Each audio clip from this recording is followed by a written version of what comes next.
কারণ ওয়াজের পরে ভাই বাবাজিরা আর মানে কোলায় না আর কি, বুঝছেন।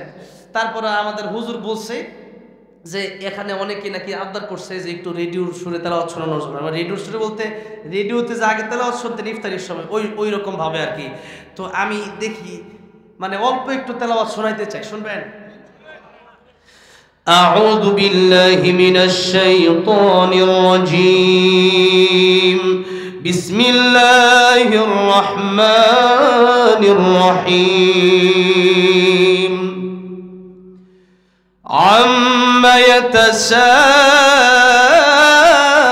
يتساءلون عن النبأ العظيم الذي هم فيه مختلفون كلا سيعلمون ثم كلا سيعلمون ألم نجعل الأرض مهادا والجبال أوتادا وخلقناكم أزواجا وجعلنا نومكم سباتا وجعلنا الليل لباسا وجعلنا النهار معاشا وبنينا فوقكم سبعا شدادا وجعلنا سراجا وهاجا وأنزلنا من المعصرات ماء ثجاجا لنخرج به حبا ونباتا وجنات ألفافا إن يوم الفصل كان ميقاتا يوم ينفخ في الصور فتأتون أفواجا وفتحت السماء فكانت أبوابا وسيرت الجبال فكانت سرابا إن جهنم كانت مرصادا للطاغين مآبا لابثين فيها أحقابا لا يذوقون فيها بردا ولا شرابا إلا حميما وغساقا جزاء وفاقا إنهم كانوا لا يرجون حسابا صدق الله العظيم আলহামদুলিল্লাহ। এবার হচ্ছে এখানে তো অনেক রিকোয়েস্ট আসছে, কয়টা বলবো, তারপরে আমার এখানের যে ভাইয়ারা আছেন তারা আল্লামা সাঈদীর পাগল নাকি হুজুর? আল্লামা সাঈদীকে আসলে আমরা দলমত নির্বিশেষে আমরা কোরআনের জন্য ভালোবাসি না। আল্লামা সাঈদীর তাফসীর তো আমরা ওই সময় শুনেছি, আজকে ডক্টর মিজানুর রহমান আজহারী সাহেবকে আমরা চিনি মোবাইলের মাধ্যমে, ইন্টারনেটের মাধ্যমে। আর যখন ইন্টারনেট, ফেসবুক, ইউটিউব ছিল না, তখন আল্লামা সাঈদীর ক্যাসেট মানুষ ফিতার ক্যাসেট শুনেছে, মোবাইল রেকর্ড শুনেছে, দোকানপাট খুলে রেখে মানুষ সেই ওয়াজ শুনতে শুনতে ঘুমাইছে, মানুষ হাঁটতে হাঁটতে সেই ওয়াজ শুনছে। সেই সময় আল্লামা সাঈদী ভাইরাল ছিল, দেখি না এরপরে ভালোবাসতাম, ঠিক না ঠিক? কারণ আল্লামা সাঈদীর তাফসীর আল্লাহ এত মধু ঢেলে দিয়েছিলেন, উনি যতই বলতেন, আমি বাংলাদেশে একজন মানুষের তাফসীর যতই শুনি আমার শুনতেই মনে চায়। আমি গাড়িতে যখন আসি তখন আমি আল্লামা সাঈদীর রহমান তাফসীর শুনতে থাকি আর আসতে থাকি, ভালোই লাগে, ঠিক না ঠিক বলেন? কত সুন্দর তাফসীর যিনি করতেন। তো ওনাকে নিয়ে একটি ইসলামের সঙ্গীত আমি তখনই লিখেছিলাম যখন হসপিটালের সামনে গিয়ে দাঁড়িয়েছিলাম, শাহবাগে বার্ডেন হসপিটালের সামনে, দেখতে দেওয়া হয় না লাশ, জানাজা ঢাকা পড়তে পারলাম না, তখন কষ্টে আমি ইসলামের সঙ্গীতটা লিখেছিলাম। এবং যখন শুনেছি যে আল্লামা সাঈদী সেখান থেকে জেল থেকে নিতে নিতেই মারা গেল এবং আল্লামা সাঈদী রহমতুল্লাহকে ইঞ্জেকশনের সাথে বিষ দিয়ে শহীদ করে দেওয়া হয়েছে, তখন আমি এই সঙ্গীতটা লিখেছি, আল্লামা সাঈদী তুমি বরণী শহীদ হয়েছো, তুমি এটাই জানি। তুমি বলবো একটু, আল্লামা সাঈদী তুমি বরণী শহীদ হয়েছো, তুমি এটাই জানি, ঠিক না ঠিক? কারাগারে কাটালে 13টি বছর, বাতিল কেঁপেছে তোমায় দেখে থর থর। কারাগারে কাটালে 13টি বছর, বাতিল কেঁপেছে তোমায় দেখে থর থর। তুমি যে ছিলে মোদের নয়নমণি, শহীদ হয়েছো তুমি এটাই জানি, শহীদ হয়েছ তুমি এটাই জানি। দেখা তো হবে না আর জীবনে, দেখা হবে জান্নাতে ফুল বাগানে। দেখা তো হবে না আর এই জীবনে, দেখা হবে জান্নাতে ফুল বাগানে। এই আশা কবুল করো আল্লাহ তুমি, পড়েন আমিন। এই আশা কবুল করো আল্লাহ তুমি, শহীদ হয়েছ তুমি এটাই জানি। আল্লামা সাঈদী তুমি মরনি, শহীদ হয়েছ তুমি এটাই জানি। শহীদ হয়েছ তুমি এটাই জানি। আল্লামা সাঈদীর কবর তুমি জান্নাতের বাগান বানায় দাও, জোরে বলেন আমিন। আল্লাহ আমাদেরকেও শহীদি মৃত্যু তুমি দান করে দিও, বলেন আমিন। শহীদ মৃত্যু চান কি চান না? যে মৃত্যু বরণ করলে একটা পিপিলিকে কামড় দিলে যে কষ্ট হচ্ছে বেশি কিছু না, কবরে গেলে মুনকার নাকির আসে না, বিনা হিসাবে আল্লাহ জান্নাত দিবেন, সুবহানাল্লাহ। আল্লাহ ওই মরণ আমাদেরকে দিও, বলেন আমিন। এখনই মোনাজাত হবে ভাই, আমি আজান দিতে পারবো না, কারণ এত রাতে অলরেডি আমাকে ওলামায়ে কেরাম নিষেধ করছে। এত রাত বেশি হয়ে গেলে প্রায় 1:15 বাজতেছে, আজকের আজান দেবো না ভাই।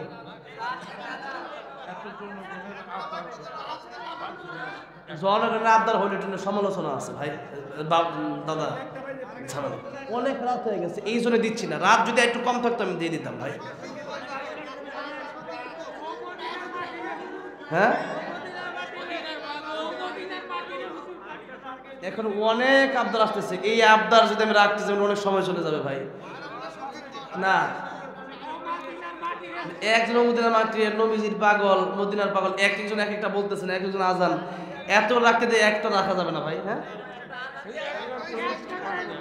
ঠিক আছে, 2-3টা লাইন আমি বলি, ঠিক আছে? পুরোটা বলতে পারতেন যে একটু সবাই জোর করুন আল্লাহু আকবার। এই আওয়াজে আজান দেওয়া যাবে না, লাইন শেষ হবে প্রত্যেকটা জোরে জোরে বলবেন আল্লাহু আকবার। বলেন তো একটু আল্লাহু আকবার, আর একটু জোরে আল্লাহু আকবার। আমিও বলবো, আপনারা বলবেন, রাজি আছেন তো? আল্লাহু আকবার, আল্লাহু আকবার, আল্লাহু আকবার,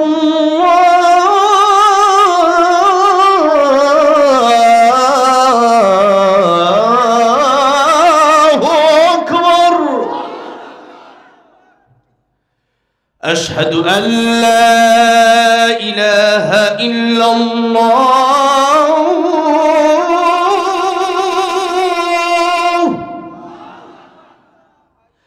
আশহাদু আল লা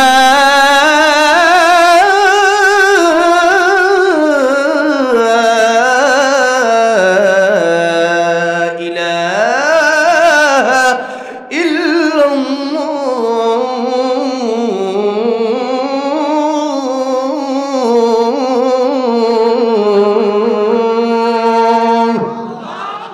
তাহলে আজান শুনলে হবে না, আল্লাহ সবাই 5 ওয়াক্ত নামাজি বানায় দেন, বলেন আমিন। আর জোরে আমিন। এই মাহফিলকে আল্লাহ কবুল করে, এই মাদ্রাসাকে আল্লাহ কবুল করে। সুন্নাত নয় শুধু দাওয়াতের মেহমান, সুন্নাত নয় শুধু খাওয়া শেষে মধুপান, আর কিছু সুন্নাত আছে তুমি জানো কি? জানলেও জীবনে কখনো তামানো কি? সুন্নাত শুধু নয় বকরি চড়াতে যাওয়া, আর সুন্নাত হলো পাথরের আঘাতে খাওয়া, ঠিক না ঠিক? মোহাব্বতে তাই খালিদ মোর আলী আবু বকরের মতো পাশে থাকো কি? আর কিছু সুন্নাত আছে তুমি জানো কি? জানলেও জীবনে কখনো তামানো কি। এই জন্য সুন্নত আমরা পরিপূর্ণ মানবো, ইসলামে আমরা পরিপূর্ণ প্রবেশ করবো। আল্লাহ আমাদেরকে খাঁটি মুসলমান বানায় দাও। আমরা যারা আছেন আমরা বেশিরভাগ মানুষই খাঁটি মুসলমান হতে পারি নাই, ঠিক না ভাই? ঠিক। ওয়ালা তামুতুন্না ইল্লা ওয়া আনতুম মুসলিমুন। খাঁটি মুসলমান না হয়ে কবরে গেলে বিপদ আছে না নাই? বিপদ আছে। এই জন্য আল্লাহ তুমি আমাদের সবাইকে খাঁটি মুসলমান না বানায় কবরে ডাক দিও না। জোরে বলেন আমিন। তাহলে রাত অনেক বাজে, এদিকে একটু লম্বা করা হয়। আমি সেই প্রায় 8:30টার দিকে আসছি। তারপরেও একটু সময় যদি আপনাদের কাছে চাই, দিবেন না বাঁকবেন? চলে যাবেন? হ্যাঁ, আপনাদের কষ্ট হলে আমারা বলবেন। আমাদের আজকে সভাপতি সাহেব অনেক বয়স্ক মানুষ, যদি আমার দাদার বয়স একটু বেশি, আমার বয়স 80 বছর, কথা বলছি। এই এলাকার অনেক মানুষের উনি শিক্ষক। আল্লাহ রাব্বুল আলামিন যেন ওনার শরীরটা সুস্থ রাখেন, বলেন আমিন। আমার দাদার বয়স প্রায় 100 বছর। কত? 100। আলহামদুলিল্লাহ, দয়া করে আল্লাহ আরো হায়াত দান করেন। অনেক অসুস্থ, প্রায় 10 বছর ধরে সুস্থ। তো আল্লাহ যেন শিফা দান করেন, আর যদি মৃত্যু থাকে আল্লাহ যেন ঈমানের সাথে মৃত্যু দান করেন, বলেন আমিন। তো আমরা বেশি রাতও করব না। আবার আমি বেশি রাত, আমি সেই দিনাজপুর থেকে আসলাম, সকালে ফ্লাইট ছিল। সেই ফ্লাইটে দিনাজপুর থেকে এই ঢাকা এসে আবার ঢাকা থেকে এখানে আসলাম। খাওয়া দাওয়া ঘুম মোটামুটি একবারে নাই। তারপরেও ওয়াদা রক্ষতা আমি মাহফিল একটা করে রাখি সাধারণত, তারপর আমি আগে আসার চেষ্টা করি। আমি আগেই আসি, জন্য টাইম মতো দিয়ে দিলে ভালো। আমি এগুলো নিয়ে বেশি কথাও বলতে চাই না। তো যেহেতু এটা মহিলা মাদ্রাসার মাহফিল, আমি আজকে লম্বা আলোচনা করছি জাস্ট এতটুকু যে মহিলা মাদ্রাসা, মহিলাদেরকে কোরআন শিক্ষা দেওয়ার কি গুরুত্ব, মহিলা মাদ্রাসার সমাজে থাকাটা কত গুরুত্ব, এই বিষয়টা নিয়ে একটু আলোচনা করব। তার আগে একটু ভূমিকাতে ওই আলোচনা করতে চাই যেই আলোচনা আমাদের এখন করাটা সুন্নাহ। সুন্নাহ হচ্ছে রাসূলুল্লাহ সাল্লাল্লাহু আলাইহি সাল্লাম যেই মাস আসতো সেই মাসের ফজিলত মৌসুম ভিত্তিক রাসূলুল্লাহ সাল্লাল্লাহু আলাইহি সাল্লাম আলোচনা করতেন। কি ভিত্তিক? মৌসুম ভিত্তিক। এখন যে মাস চলতেছে, মাসের নাম কি? জানুয়ারি। কেউ কয় নাই জানুয়ারি না? হ্যাঁ, মাশাআল্লাহ। আমাদের এই আপনাদের মোটামুটি ওয়াজ মাহফিল তো এত ওয়াজ মাহফিল হয় এলাকায়, আমাদের চেয়ে ভালো ওয়াজে আপনারাই পারেন আলহামদুলিল্লাহ। এই যে রজব মাস আপনারা বলছেন, এই রজব মাসটা এটা হচ্ছে আরবি। এই মাসটা ডাইরেক্ট আল্লাহর পক্ষ থেকে আসে। চাঁদ উঠলে মাস শুরু হবে, চাঁদ না উঠলে এই মাসই থেকে যাবে। আর এই জানুয়ারি ফেব্রুয়ারি এগুলো মানুষের তৈরি করা। এরপরে পৌষ মাঘ এগুলো মানুষের তৈরি করা। তবে আমাদের পরিচয় একটা আছে, সেটা আমরা বাঙালি। তার আগে আমাদের সর্বপ্রথম ফার্স্ট পরিচয় হচ্ছে আমরা মুসলিম। আমরা কি? আমরা কি? মুসলিম। কিছু লোক আছে এরা খালি দাঙ্গা লাগাতে চায় মুসলিমদের ভিতরে। মুনাফিক কিছু আছে। মুনাফিক যদি চিনতে পারেন, এদেরকে, আমি কোন দলের নাম নিচ্ছি না, এদেরকে বের করে দেবেন, দল থেকে বের করে দেবেন। কোন মুনাফিকের জন্য, কোন দলের জন্য সম্মান নষ্ট না হয়। কিছু মুনাফিক বিএনপিতে ঢুকছে, আর কিছু মুনাফিক বিভিন্ন দলে ঘুরতেছে ঢোকার জন্য। মুনাফিক গুলা যেন ঢুকতে না পারে কোন দলে। মুনাফিকের কোনো ক্ষমা নাই। মুনাফিক গুলা যতদিন পর্যন্ত তওবা না করে চিরদিনের জন্য ভালো, তাদের কোনো ক্ষমা নাই। মুনাফিক যারা হবে এদের জাহান্নামে সবচেয়ে কঠিন শাস্তি হবে। কার কথা? কার কথা?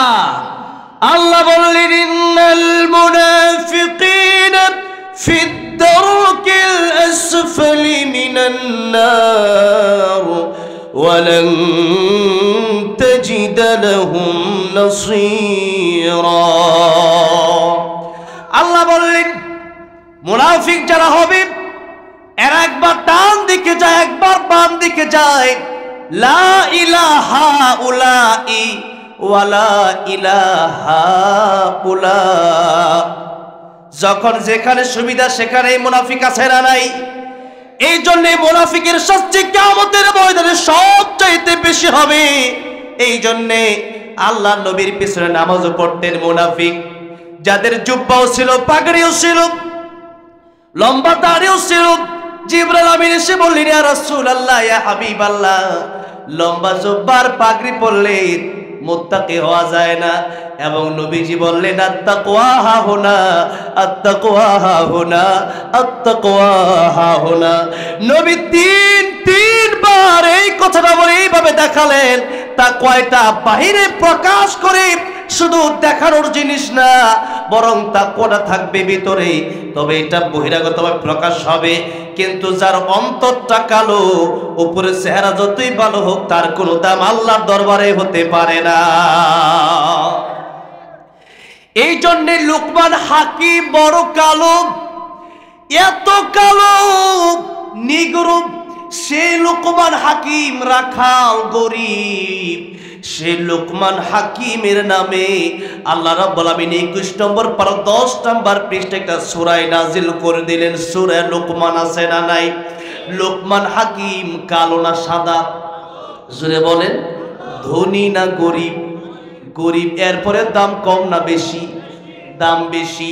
হযরত বেলাল রাদিয়াল্লাহু আনহু হাবশী গোলাম, সেই হযরত বেলাল বড় কালো, কিন্তু তার দাম, তার অন্তরটা বড় ভালো, তার অন্তরটা বড় ভালো। তাই আল্লাহ সূরা হুজুরাতে বললেন, ইন্না আকরামাকুম ইনদাল্লাহি আতকাকুম। আমি আল্লাহর কাছে, কেউ যদি ধনী হয় আর কে গরিব হলো, কে খাটো আর কে লম্বা, কে মোটা আর কে চিকন, কে ফর্সা আর কে কালো, এগুলোর মাধ্যমে আমি আল্লাহর কাছে দামি হওয়া যায় না, বরং যার হৃদয়টা ভালো, যার হৃদয়ে আল্লাহর ভয় যত বেশি, তার দাম আল্লাহ রাব্বুল আলামিনের কাছে তত বেশি। জোরে কোন সুবহানাল্লাহ। যাদের হৃদয়ে আছে আল্লাহর ভয়, তারা কভু পথ ভুলে যায় না। আল্লাহর প্রেম ছাড়া এই দুনিয়ায় কারো কাছে কোনো কিছু চায় না।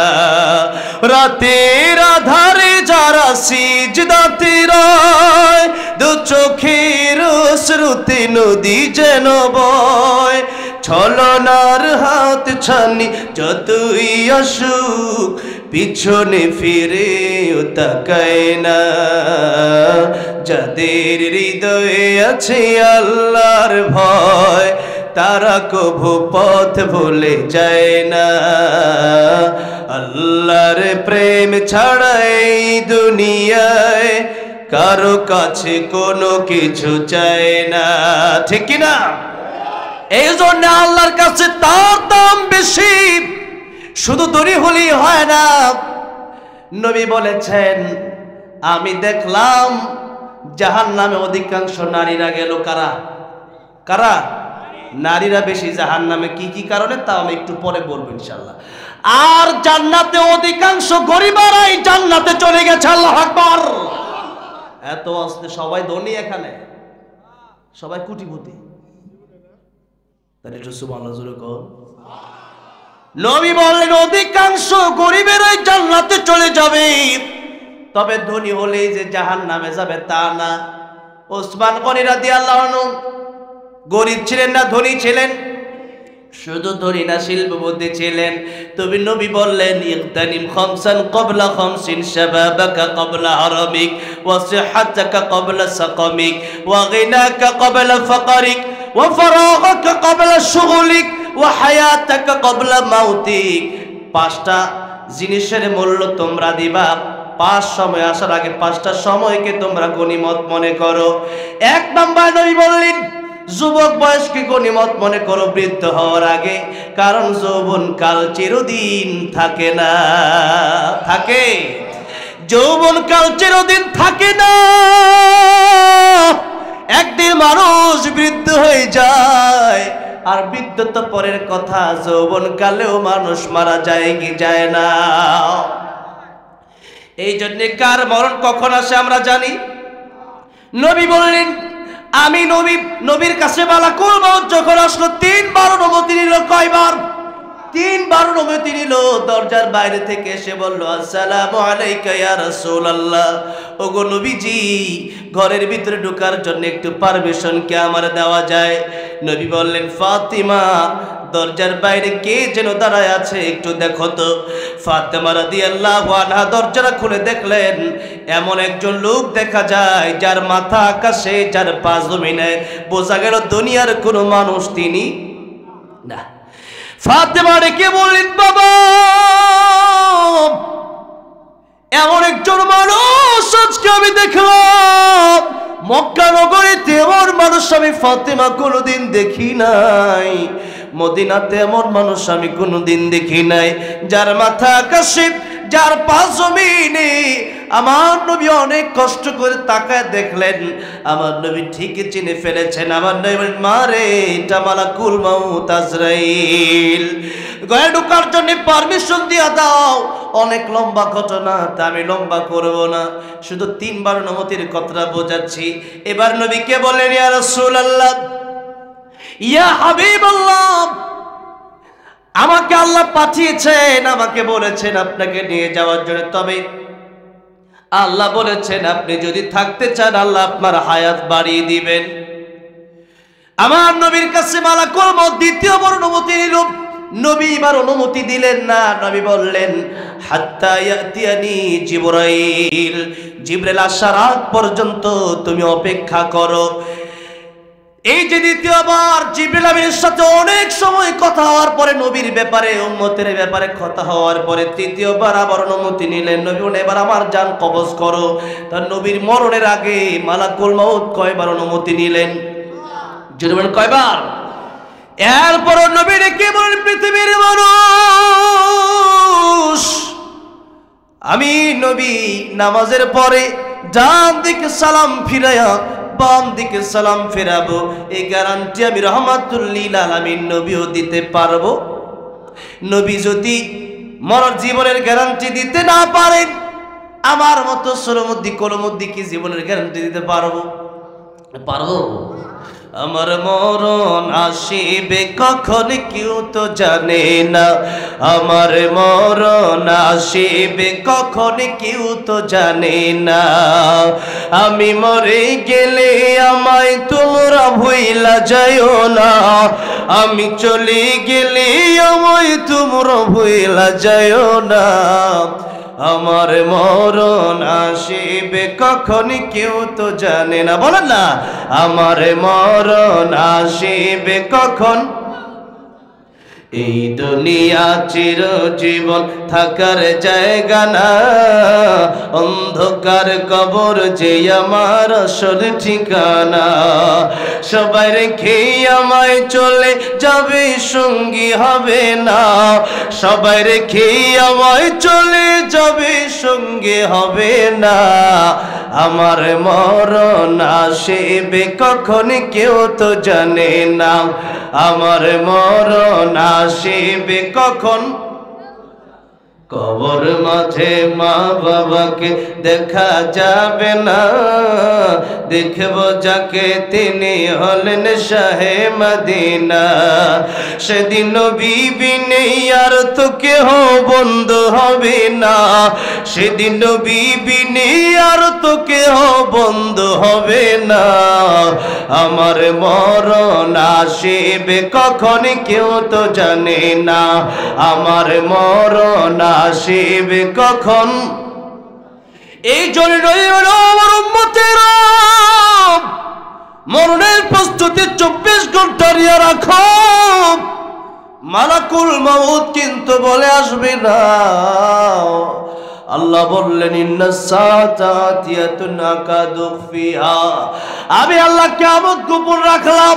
নবীজি সার ব্যাখ্যা করতে গিয়ে বললেন, কিয়ামত শুধু বড় কিয়ামত না, মান মাতা ফাকাদ কামাত কিয়ামাতুহু, মানুষ যখন মরে যায় মানুষের কিয়ামত শুরু হয়ে যায়। ও আমার উম্মতেরা, মরণের প্রস্তুতি 24 ঘন্টা নিয়ে রাখো। কারণ আজকে শুইলেন, ঘুমালেন, আগামীকাল ঘুম ভাঙলে সকাল, আর যদি ঘুম না ভাঙে তাহলে পরকাল। ঘুম ভাঙলে কি আর ঘুম না ভাঙলে পরকাল। সুতরাং ইবনে উমর রাদিয়াল্লাহু আনহু বলেন, ও দুনিয়ার মানুষেরা সকাল বেলায় যখন ঘুম থেকে উঠলা আর সন্ধ্যার আশা করবা না, আর যখন রাতের বেলায় আবার ঘুমাতে গেলা ওই সকালের আশা আর করবা না। কারণ আপনার বয়স 50, 60, 70, 80, 90, 100 বছর, কিন্তু আপনার চাইতে কম বয়সে লোকে পৃথিবীতে চলে গেছে পৃথিবী ছেড়ে। এমন নজির পৃথিবীতে আছে না নাই? এই জন্য আল্লাহ বলেন, ও পৃথিবীর মানুষ, মরণের খবর আমি আল্লাহ কাউকে জানাই নাই। সুতরাং মরণ আজকে হবে না, আমি আগামী শুক্রবারে ভালো হব, আমি আগামী রমজান মাস আসলে ভালো হব, আমি বিয়ে করলে ভালো হব। এই গ্যারান্টি আপনার দিল কে? রমজানের গ্যারান্টি আপনার দিল কে? বিয়ের গ্যারান্টি আপনার দিল কে? নিঃশ্বাসের কোনো বিশ্বাস, জীবনের কোনো গ্যারান্টি নাই, নাই, নাই। এই জন্য মুসলমান, আজকে আমাদের জীবন হয়ে গেছে শুধু দুনিয়া কেন্দ্রিক, দুনিয়া কেন্দ্রিক না মুসলমান। আখিরাত ওই জগৎ শুরু হবে। নবী বলেছেন, আল কাইসু মান দানা নাফসুহু ওয়া আমিলা লিমা বা'দ। কৃতজ্ঞানী ওই ব্যক্তি যে ব্যক্তি তার নিজের চিন্তা করে আর পরকালের জন্য আমল করে, পরকালের জন্য তার সামানা গুছায় নেয়। ও মুসলমান, 24 ঘন্টার ভিতরে 23টা ঘন্টা তো নিজের জন্য সময় দেন। এমন মুসলমান আছে 1টা ঘন্টা নামাজের জন্য দেওয়ার মতো সময় নাই। এমন মুসলমান আমার দেশে আছে না নাই? তাহলে বোঝা গেল কাজের চেয়ে নামে মুসলমান বেশি। নামে মুসলমান নাকি কামে মুসলমান? নামে কামে মিল না হলে, নামে কামে মিল না হলে বইবে যে তুফান তুমি। নামে মুসলমান নাকি কামে মুসলমান তুমি? নামে মুসলমান নাকি কামে মুসলমান? এই জন্য মুসলমান নামেও হতে হবে, কাজেও মুসলমান হওয়ার দরকার আছে না নাই? মুসলমান যদি হন, মুসলমানের প্রথম গুণ হবে তার নামাজ পড়বে। কি পড়বে? কবর যাওয়ার পরে 3টা প্রশ্ন শুনেছেন, মান রব্বুকা ওয়া মা দীনুকা ওয়া মান হাদার রাজুল আল্লাযী বুইসা ফীকুম। এই 3 প্রশ্নের আগে আরেকটা প্রশ্ন হবে, আজকে ভালো করে শুনেন। প্রশ্ন এটা ডাইরেক্ট, এটা আপনার জবানের মাধ্যমে করা হবে না। নবীজি হাদিস শরীফের ভিতরে বলেছেন, যে কোনো জায়গায় পৃথিবীতে যে কোনো সময় যাকে কবর দেওয়া হবে তার মেন্টালিটি আগে টেস্ট করা হবে। সেই ব্যক্তি আল্লাহর জন্য পাগল না দুনিয়ার জন্য পাগল। ওই ব্যক্তির 2 জন ফেরেশতা আসবে কবরে, এসে তারে উঠাবে। উঠা যখন জিজ্ঞাসা করতে নিবে মান রব্বুকা, তার আগে ওই ব্যক্তিকে যে কোনো সময় কবর দেওয়া হোক না কেন, হাদিস শরীফে এসেছে সেই ব্যক্তি তাকায় দেখবে সূর্যটা লাল হয়ে গেছে, সে আসরের নামাজের জন্য পাগল পাড়া হয়ে যাবে। আল্লাহু আকবার। বলবে আসরের টাইম বুঝে চলে গেল, কোন সময় ঘুমাইছিলাম জানি না, আসরের টাইম বুঝে চলে যায়, সূর্যই দেখো লাল হয়ে যায়। যারা নামাজি এরা দেখবে নামাজের জন্য এমন পাগল, এদেরকে 3 বেলা না খাওয়ায় রাখা যায়, কিন্তু এদেরকে নামাজ না পড়ায় রাখা যায় না। ঠিক না বেঠিক? আমার যদি আপনি জিজ্ঞাসা করি না, ও হুজুর আপনাকে 3 বেলা 2টা অপশন দেব, একটা হলো 5 ওয়াক্ত নামাজ ছেড়ে দেন, আরেকটা হলো একদিনের জন্য 3 বেলা খাওয়া ছেড়ে দেন। আমি আল্লাহর কসম করে বলতে পারি, আমি 3 বেলা খাবার কেন, আমি মরে যেতে পারি, কিন্তু নামাজ ছাড়া আমার পক্ষে সম্ভব না। কারণ নবী বলেছেন, কাফের আর মুমিনের মাঝে পার্থক্যই হলো নামাজ। কি? এই জন্য কবরের প্রথম প্রশ্ন মেন্টালিটি প্রশ্ন, আপনি কি নামাজের প্রতি পাগল নাকি আল্লাহ নাকি দুনিয়ার প্রতি পাগল? ওই কবরে যাওয়ার পরে একটা আযাব আপনার দিকে আসবে, তখনই নামাজ দাঁড়ায়া যাবে। ওই আযাব যদি আপনি বলেন আমার অনেক বড় পদ, আমার অনেক জন, আমার অনেক ধন, এই পদে আর জনে আর ধনে কাজ হবে না। ওই কবরে যাওয়ার পরে কাজে আসবে আপনার জন্য নামাজ। কি কাজে আসবে? নামাজ কাজে আসবে। এই জন্য কিয়ামতের ময়দানের প্রথম হিসাব কি হবে? কি হবে? আউয়ালু মা ইউহাসাবু বিহিল আবদু ইয়াউমাল কিয়ামাতিস সালাহ। কিয়ামতের ময়দানে প্রথমে নামাজের হিসাব নেওয়া হবে। নবী বলেন নামাজের হিসাব দিতে গিয়ে যারা পার পেয়ে যাবে, সব জায়গায় তাদের হিসাব সহজ হয়ে যাবে, এদেরকে আমার আল্লাহ জান্নাতের মেহমান বানায়া দিবেন। আর যদি নামাজ না পড়েন, এই দুনিয়া পরীক্ষার হল। আল্লাহ রাব্বুল আলামিন বলেন বান্দারে এটা তো পরীক্ষার হল। আরে কাজ যদি আল্লাহর জিকির বন্ধ করে দেয় গাছ মরে যায়, যদি নদী আল্লাহর জিকির বন্ধ করে দেয় নদী মরে যায়, যদি পশু পাখি আল্লাহর নামে জিকির বন্ধ করে দেয় পশু পাখি মরে যায়, কিন্তু মানুষ কেন মরে না? কারণ